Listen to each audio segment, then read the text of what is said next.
જવા દેજો, એમને ઉતારવા દો. તાળીઓ પાડી લે એમના માટે જોરદાર. લગામી ક્રાંતિકારી ભૂમિ પર સમસ્ત આદિવાસી સમાજના મુખીઓ, સરપંચો, વડીલો, પટેલો, સંતો, મહંતો, ગાદીપતિઓ, મારી માતાઓ, મારી બહેનો, મારા યુવાન મિત્રો અને તમામ આગેવાનોની ઉપસ્થિતિમાં સમસ્ત આદિવાસી સમાજની મહાપંચાયત જ્યારે યોજાઈ છે ત્યારે આજની આ મહાપંચાયતમાં આપ સૌનું ચૈતર વસાવા આપ સૌને મારા નમન કરું છું અને મારા જોહાર કરું છું. સૌને મેં વંદન કરું છું.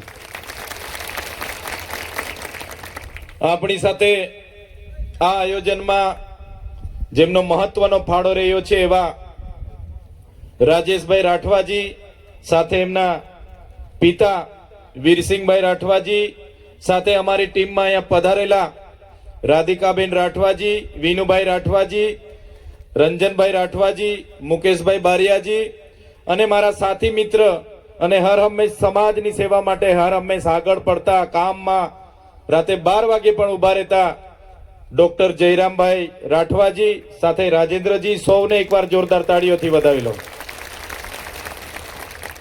હું અભિનંદન આપું છું લગામી ગામના વડીલોને, આયોજન કરતા યુવાન મિત્રોને કે મહાપંચાયતનો હેતુ શું હોય છે, શું કામ મહાપંચાયત યોજવી જોઈએ, એનો મેસેજ તમે આજે લગામી ગામથી આખા ગુજરાતના લોકોને આપવા માંગો છો. એ બદલ સૌને મારા તરફથી અભિનંદન. સાથીઓ, આ કોઈ રાજકીય કાર્યક્રમ નથી અને અમે પણ આજે સમાજના ધારાસભ્ય તરીકે તમારી વચ્ચે આવીને ઊભા છે અને જ્યારે સમાજે અમને અમારી હેસિયત કરતા પણ આટલી નાની ઉંમરમાં અમારા સામાન્ય પરિવારમાંથી અમે આવીએ છીએ, છતાં આટલી નાની ઉંમરમાં અમારા સમાજે, આદિવાસી સમાજે 1 લાખથી વધારે મત આપીને મને ધારાસભ્ય બનાવ્યો છે. ત્યારે જ્યારે પણ સમાજને જરૂર હશે ત્યાં ચૈતર વસાવા હશે. સમાજ થકી અમે ચૂંટાયેલા લોકો છે અને આદિવાસી સમાજને અનામત જે મળ્યું છે, જે અનામતની બેઠક પરથી અમે ચૂંટાઈને આવીએ છીએ.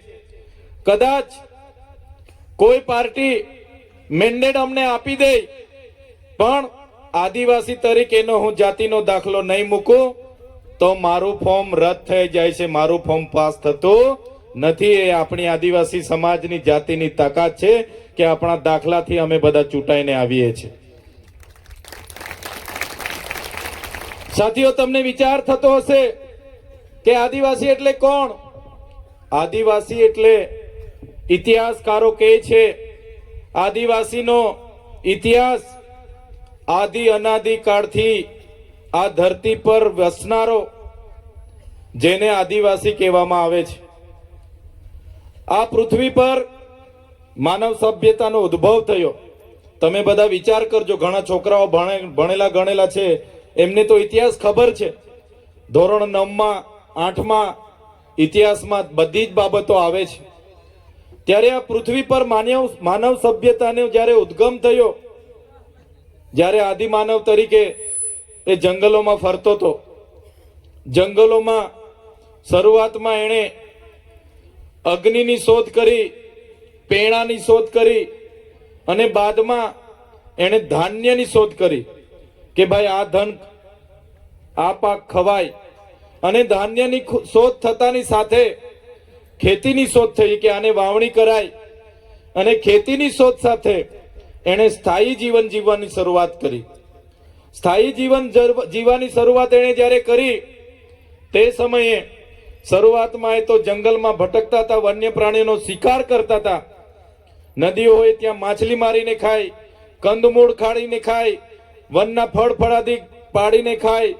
અને જ્યારે ખેતીની શોધ થઈ બાદમાં એ ભટકતું જીવન છોડીને એ આદિમાનવ સ્થાયી થયો, પરિવાર સાથે રહેતા થયો. અને પરિવાર સાથે રહેતા રહેતા નાના કબીલા, નાના ગામ બન્યા. અને જમીનને સંપત્તિ તરીકે જોવામાં આવી, સ્ત્રીને સંપત્તિ તરીકે જોવામાં આવી. અને નાના નાના કબીલોના આપણા સરદારો, આપણા રાજા મહારાજાઓ સાથે જે તે વખતે બહારના અનેક લોકોએ આક્રમણો કર્યા. આક્રમણો કર્યા બાદ આપણા રાજા રજવાડા, આપણા કબીલા, આપણા સરદારો ભોળા હતા, શાંતિપ્રિય હતા, અને એ સંઘર્ષમાં એ બહારના આવેલા હોશિયાર લોકોએ, સભ્યતાની સંસ્કૃતિ કહેવા વાળા લોકોએ આપણા વિસ્તાર પર એ જમાનામાંથી હજારો વર્ષથી કબજો કર્યો છે. આપણો ઇતિહાસ એવું કહે છે કે આદિવાસી એ સૂર્ય ચંદ્ર, આદિવાસી એ નદી પહાડો સમેત ઝાડોને પણ પૂંજનારો એ પ્રકૃતિ પૂંજક છે. આદિવાસીની સંસ્કૃતિ એ ધર્મપૂર્વી સંસ્કૃતિ છે. ત્યારે સાથીઓ તમે વિચાર કરો, આપણે એ સમાજમાંથી આવીએ છીએ, આપણે એ ધરતી પરથી આવીએ છીએ કે દુનિયાની સૌથી સંસ્કારી અને સૌથી શિસ્તબંધ કોઈની સંસ્કૃતિ હોય તો એ આપણા આદિવાસી સમાજની સંસ્કૃતિ છે. સાથીઓ, હું સમાજની પરંપરાઓની વાત કરું, સમાજની રીત રિવાજોની વાત કરું, સમાજના સંવિધાન અધિકારોની વાત કરું, સામાજિક અધિકારોની વાત કરું, તો તમને બધાને ખબર છે આપણા સમાજમાં જ્યારે બાળક જન્મે ત્યારે બાળકને આપણા રીત રિવાજ પ્રમાણે છઠ્ઠીની પૂજા થતી હોય છે. થાય છે કે નથી થતી? આ બાજુ છઠ્ઠીની પૂજા થાય છે. એ જ પ્રકારે લગ્નની પૂજા પણ આપણે પ્રકૃતિની સાક્ષીમાં ગામના હિમારિયા દેવ હોય, ગામના જે વૃક્ષ હોય, ઝાડ હોય, એને મંડપમાં લગાવીને આપણે એની સાક્ષીમાં બે દીકરા દીકરીઓને પરણાવતા હોય છે. એ જ પ્રકારે આપણો જ્યારે કોઈ વડીલ મૃત્યુ પામે ત્યારે પણ એ મરણની વિધિ બીજી જ્ઞાતિઓ કરતા આપણી અલગ છે. આપણે વડીલને, મૃત્યુ પામેલા વ્યક્તિને નવડાવી ધોવડાવી આપણા સમાજના રીત રિવાજ પ્રમાણે કપડાં પહેરાવી, ફેટો પહેરાવી, એને આપણે આપણા ઘરમાં છેલ્લા દિવસે ખૂબ સારું એને ગમતું ભાવતું જમવાનું બનાવીને પણ છેલ્લા દિવસે બધા સગા સંબંધીઓ વારા પરથી જમાડે છે. જમાડે છે કે નથી જમાડતા? થાય છે ને આ બાજુ? તો આ આપણી સંસ્કૃતિ છે, આપણી પ્રકૃતિ છે. તમે જોયું હશે, સામાજિક કાયદાઓની વાત કરો તો આદિવાસી સમાજને પોતાના વ્યક્તિગત કાયદાઓ છે.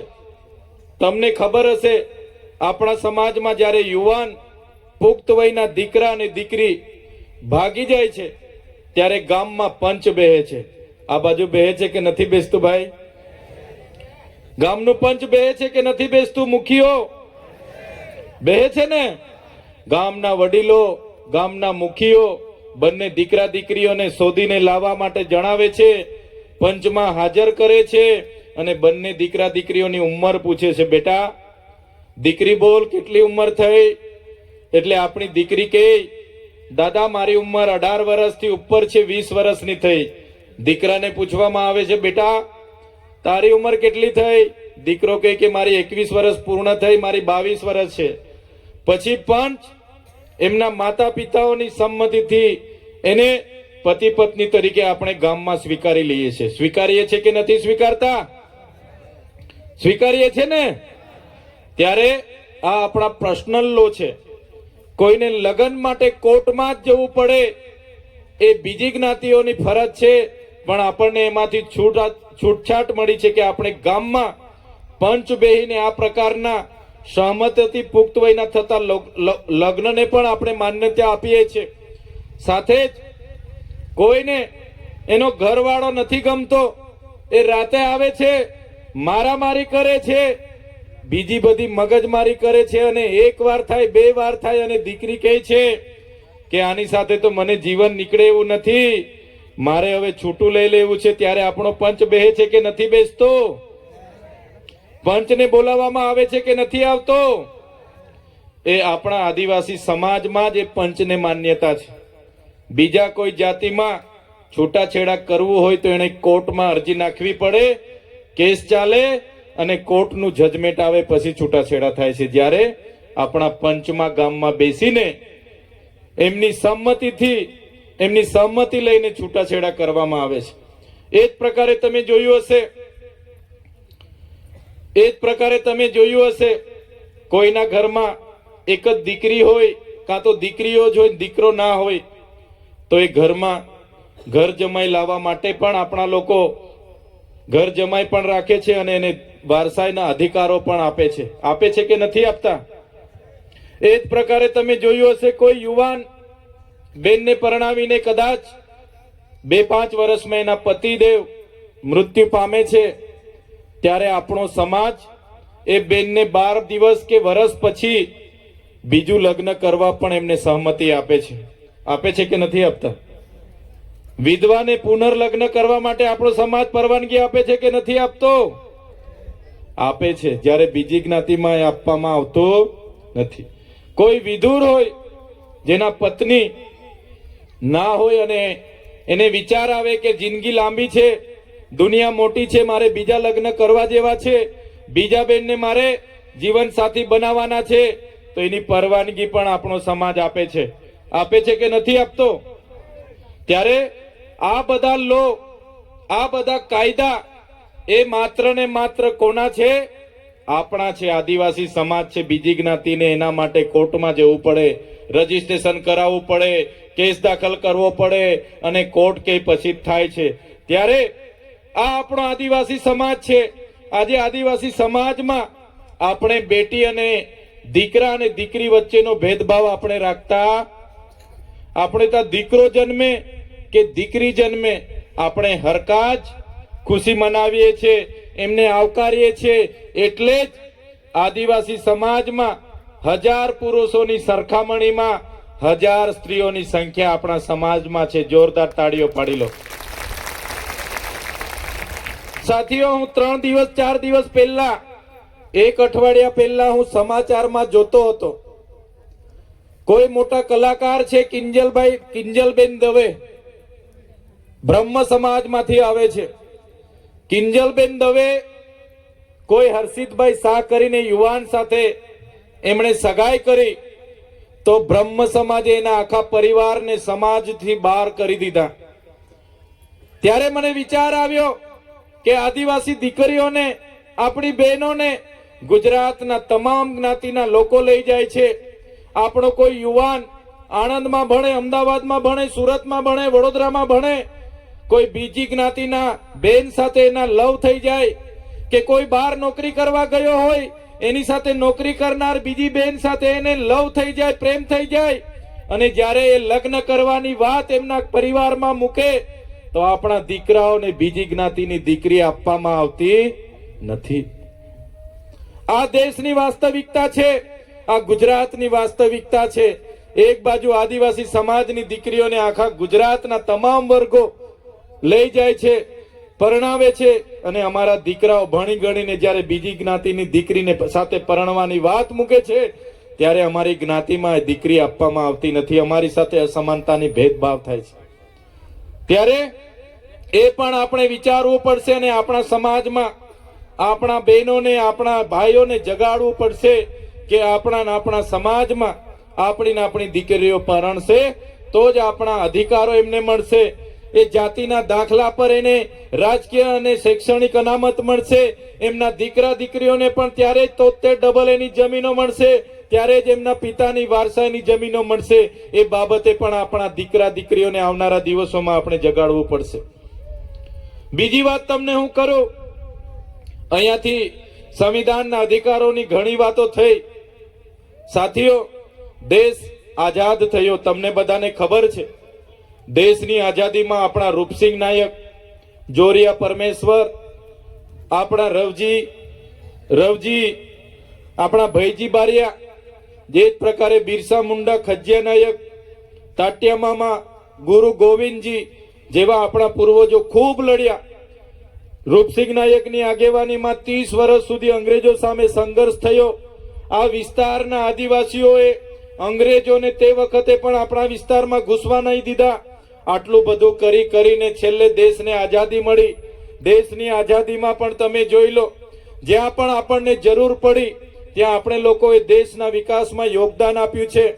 તમે દેશ આઝાદ થયો, દેશનું બંધારણ બન્યું, દેશ બંધારણથી ચાલતો થયો, લોકશાહી બની, પણ આજે પણ આદિવાસીઓ માટે બનેલા કાયદાની અમલવારી આપણા વિસ્તારમાં થઈ નથી.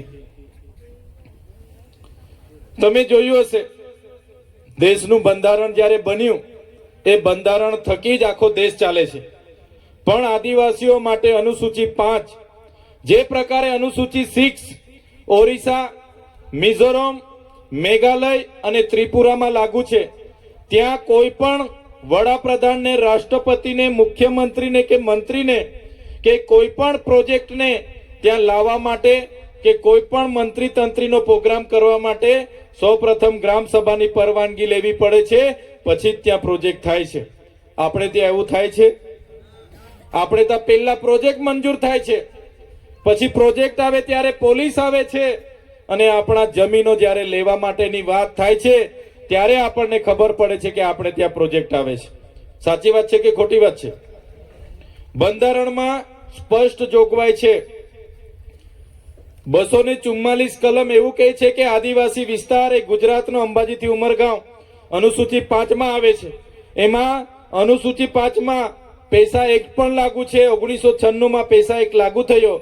એમાં આગળ ડોક્ટર સાહેબે કીધું એમ ન લોકસભાના વિધાનસભા સબસે ઊંચી ગ્રામ સભા જે આજે આપણે મળ્યા છે ને ગ્રામ સભા, એ ગ્રામ સભા સબસે ઊંચી એકવાર ગ્રામ સભા નક્કી કરે તે જ ગામમાં આવવું જોઈએ, તે જ ગામમાં થવું જોઈએ, તે જ પ્રોજેક્ટ મંજૂર હોવો જોઈએ. એ પૈસા એક્ટમાં જોગવાઈ હોવા છતાં આજે પણ ગુજરાતમાં લાગુ પડવામાં નથી આવ્યો, જેના કારણે આપણા આદિવાસીઓની જમીનો આજે છીનવાઈ રહેલી છે. આજે ડેમના નામે છીનવાય છે, રોડના નામે, કોરિડોરના નામે છીનવાય છે. આજે અહીંયા હાઇડ્રો પાવરના નામે જમીનો છીનવાઈ ગઈ, આંબા ડુંગરમાં યુરેનિયમના પ્રોજેક્ટના નામે છીનવાય છે. ત્યારે મારા સાથીઓને વિનંતી કરું છું, આપણે બધાએ જાગવું પડશે. બંધારણમાં મળેલા અધિકારોને લાગુ કરવા માટે સરકાર સામે ઉતરવું પડશે અને સરકારને પૂછી લેવું પડશે કે તમે આ બંધારણમાં અમને મળેલા અધિકારો લાગુ કરવા માંગો છો કે નહીં. અગર તમે લાગુ કરવા નથી માંગતા તો અમારી ગ્રામ પંચાયતો અમે સ્વતંત્ર રીતે એના ઠરાવો કરીને અમારા કાયદા અમે લાગુ કરીને બેસી જઈશું. દેશના આઝાદીને 78 વર્ષ થયા પછી પણ બંધારણમાં લખેલા કાયદા આપણા હજુ લાગુ કરવામાં આવતા નથી. બંધારણની તમામ કલમો આપણા પર લગાડી દેવામાં આવે. અહીંથી તમે નીકળો એટલે તમે તમારા પર પીયુસી ના હોય, લાયસન્સ ના હોય, હેલ્મેટ ના હોય એટલે બંધારણના કાયદા મુજબ તમને દંડ કરી દેવામાં આવે. અને આપણી સ્પષ્ટ લખેલી 244 ની કલમ 3 પેટા કલમ 13 આજ દિન સુધી લાગુ કરવામાં નથી આવતી. ત્યારે એનાથી આપણને ખૂબ મોટું નુકસાન થાય છે. એ જ પ્રકારે 73 નો આપણો કાયદો છે. એ જ પ્રકારે આપણને જળ, જંગલ, જમીન પરના અધિકારો મળ્યા છે, તે આજ દિન સુધી લાગુ કરવામાં નથી આવતા. આવનારા દિવસોમાં સરકાર સામે લાગુ કરવા માટે પણ આપણે બધાએ લાગવું પડશે. સાથીઓ, દેશ આઝાદ થયો, દેશમાં લોકશાહી ઢબે સરકારો તો બની ગઈ, પણ આજ દિન સુધી આદિવાસી વિસ્તારોમાં આદિવાસીનો વિકાસ નથી થયો. એટલા માટે મારે કહેવું પડે છે કે આજે પણ આદિવાસી વિસ્તારોમાં, આજે આપણે અંબાજીથી ઉમરગામના 14 જિલ્લા આદિવાસીઓનો છે, એમાં 1,71,350 બાળકો અતિ કુપોષણથી પીડાય છે. આપણા બાળકોમાં આંગણવાડી માટે સરકાર પર ગ્રાન્ટ નથી, બાળકોને પૌષ્ટિક પૂરક સારો ખોરાક મળે એના માટે ગ્રાન્ટ નથી, બાળકોને સારી શાળા મળે એના માટે ગ્રાન્ટ નથી, બાળકોને સારા શિક્ષકો મળે એના માટે ગ્રાન્ટ નથી. એક બાજુ શહેરોમાં દિવસે ને દિવસે વિકાસ થાય છે અને એક બાજુ આદિવાસીઓને દિવસે ને દિવસે વિકાસથી વંચિત રાખવામાં આવે છે. કેમ? કેમ કે અમારા જેવા જે નેતાઓ ચૂંટાઈને જાય છે એ સમાજના વફાદાર નથી રહેતા, એ પાર્ટીના વફાદાર રહે છે. એટલે જેટલા પણ નેતાઓ પાર્ટીના વફાદાર બનીને આપણને મત બેંક તરીકે ઉપયોગ કર્યો છે, એ નેતાઓના ભોગે આજે સમાજ આપણો દુખી છે. આવનારા દિવસોમાં એવા નેતાઓને પણ તમારે ઓળખી લેવા પડશે અને એવા નેતાઓને તમારે આપણા સમાજમાંથી જાકારો આપવો પડશે. સાથીઓ, આ વિસ્તારમાં જે સરકારી કાર્યક્રમો થાય છે, આ વિસ્તારના જે ભવનો બન્યા છે, એ તમામ ભવનોમાં આદિવાસી સમાજનું પરસેવો અને ખૂન છે. આદિવાસી સમાજે, એ ચાહે ગુજરાતના વિધાનસભાનું ભવન હોય, એ ચાહે ગુજરાતનું સચિવાલયનું ભવન હોય, હાઈકોર્ટનું ભવન હોય, છોટાઉદેપુરના કલેક્ટરનું ભવન હોય, એસપીનું ભવન હોય, તાલુકા પંચાયતની કચેરીનું ભવન હોય, આ ભવનો આપણા આદિવાસીના પરસેવાથી બનેલા ભવનો છે, એમનેમ કોઈ ભવનો બન્યા નથી. ત્યારે આવનારા દિવસોમાં એ વાત પણ આપણે કહેવું પડશે. આદિવાસીનો જે પ્રકારે ઉપયોગ આ વિકાસમાં થયો છે, એની સામે આદિવાસીનો વિકાસ નથી થયો, ત્યારે એના માટે જાગવું પડશે. ત્યારે સાથીઓ, મેં ઇતિહાસની વાત કરું છું એટલે કેટલાક લોકોને માથા પરથી જ જાય છે એવું લાગે છે. જાય છે ને? પણ જે પ્રકારે આ ડોક્ટર સાહેબ બેઠા છે ને, એ ડોક્ટર સાહેબ શરીરના ડોક્ટર છે. શરીરમાં તમારું કાં દુખે છે, હું દુખે છે, તમને ચેક કરીને તમને દવા આપે. મેં શરીરનો ડોક્ટર નથી, મેં સમાજનો ડોક્ટર છું. એટલે તમને કડવી દવા આપું છું. સમાજનો ડોક્ટર છું એટલે જે પણ દવા આપીશ એ કડવી લાગશે, પણ એ દવા તમે લેતા જશો ને તો આવનારા દિવસોમાં તમારા બધા દુઃખ હારા થઈ જવાના છે.